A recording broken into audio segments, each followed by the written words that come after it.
নমস্কার বন্ধুরা, কেমন আছেন সবাই? আশা করি সবাই ভালো আছেন। গর্ভাবস্থা যেমন একটি খুশির খবর, তেমনি একজন মায়ের কাছে গর্ভাবস্থার সাথে সাথে বিভিন্ন সমস্যাও দেখা দেয়। তবে সেগুলি সাময়িক। মায়ের ডেলিভারির পর সেই সমস্যাগুলি সব দূর হয়ে যায়। তেমনি গর্ভাবস্থায় কোমরে ব্যথা হওয়া একটি সাধারণ সমস্যা। গর্ভাবস্থায় থাকাকালীন মায়েরা বেশিরভাগ সময়ই কোমরে ব্যথা অনুভব করেন। কিন্তু এই গর্ভাবস্থায় কোমরে ব্যথা কেন হয়? চলুন তাহলে আজকে এই সম্বন্ধে জেনে নেওয়া যাক। গর্ভাবস্থায় কোমরে ব্যথা হওয়া একটি সাধারণ সমস্যা, যা বেশিরভাগ মায়ের মধ্যেই দেখা যায়। এর প্রধান কারণ হল গর্ভধারণের সময় শরীরের ভেতর হওয়া বিভিন্ন শারীরবৃত্তীয় পরিবর্তন। যেমন ধরুন হরমোনজনিত পরিবর্তন, অর্থাৎ হরমোনাল চেঞ্জেস। গর্ভাবস্থায় রিল্যাক্সিং নামক একটি হরমোন নিঃসরণ হয়, যা মায়ের শরীরের জয়েন্ট এবং লিগামেন্টগুলিকে নরম ও শিথিল করে। এটি পেলভিসের অংশ প্রসারিত করতে সাহায্য করে। এর ফলে কোমরে ব্যথা মায়েরা অনুভব করে। ওজন বৃদ্ধি বা ওয়েট গেইন। গর্ভাবস্থায় মায়ের শরীরের ওজন বৃদ্ধি পাওয়ার ফলে পিঠ এবং কোমরে অতিরিক্ত চাপ পড়ে। এটি মেরুদণ্ড এবং পেশিগুলোর ভারসাম্য বিঘ্নিত করতে পারে, যার ফলে কোমরে ব্যথা হয়। শরীরের ভারসাম্য পরিবর্তন। গর্ভের শিশুর বৃদ্ধি ও পেটের আকার বৃদ্ধির ফলে মায়ের শরীরের ভারসাম্য সামনের দিকে চলে আসে।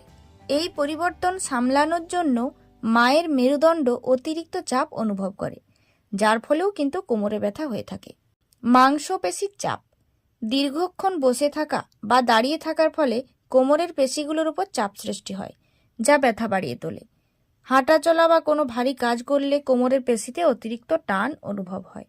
গর্ভাবস্থায় ঘুমানোর অবস্থান। গর্ভাবস্থায় ঘুমানোর সময় শরীরের ভঙ্গি যদি সঠিক না থাকে, তাহলেও কিন্তু কোমরে ব্যথা হতে পারে। বিশেষত পিঠের উপর চেপে ঘুমালে বা কোনো শক্ত জায়গাতে ঘুমালে তাতে কিন্তু ব্যথা বাড়তে পারে, যেমন ধরুন কাঠের তক্তা। অতএব প্রেগনেন্সিতে মাকে একটু আরামদায়ক বিছানাতে শুতে হবে।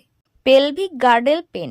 এটিও একটি সাধারণ সমস্যা, যা পেলভিসের হাড় এবং সংলগ্ন এলাকায় ব্যথা সৃষ্টি করে এবং কোমরেও প্রভাব ফেলে। তাহলে কিভাবে এই কোমরের ব্যথা কমানো যায়? সঠিক ভঙ্গি কিন্তু অবশ্যই বজায় রাখতে হবে।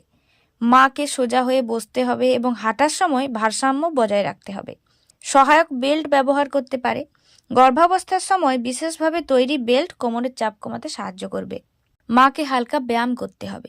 যোগ ব্যায়াম বা ডাক্তারের পরামর্শ অনুযায়ী হালকা স্ট্রেচিং ব্যায়াম করলে উপকার পাওয়া যায়। গরম বা ঠান্ডা সেক। কোমরে যখন ব্যথা হবে তখন গরম সেক বা ঠান্ডা প্যাক ব্যবহার করলেও ব্যথা কমতে পারে। ভারী কাজ এড়িয়ে চলুন। মাকে সবসময় ভারী কাজ এড়িয়ে চলতে হবে এবং পর্যাপ্ত বিশ্রাম কিন্তু অবশ্যই নিতে হবে। দিনে 2 ঘন্টা এবং রাত্রে কমপক্ষে 8 ঘন্টা মাকে অবশ্যই বিশ্রাম নিতে হবে। গোড়ালির উচ্চতা কমানো। তার মানে এই নয় যে মায়ের পায়ের গোড়ালি কেটে উচ্চতা কমাতে হবে। উচ্চ হিল যেগুলো আছে, সেই উচ্চ হিল পরা জুতো, এখনকার মানুষদের লাইফস্টাইলে দেখবেন হাই হিল, যেগুলো হাই হিলের জুতো, সেইগুলো কিন্তু মাকে অবশ্যই এড়িয়ে চলতে হবে।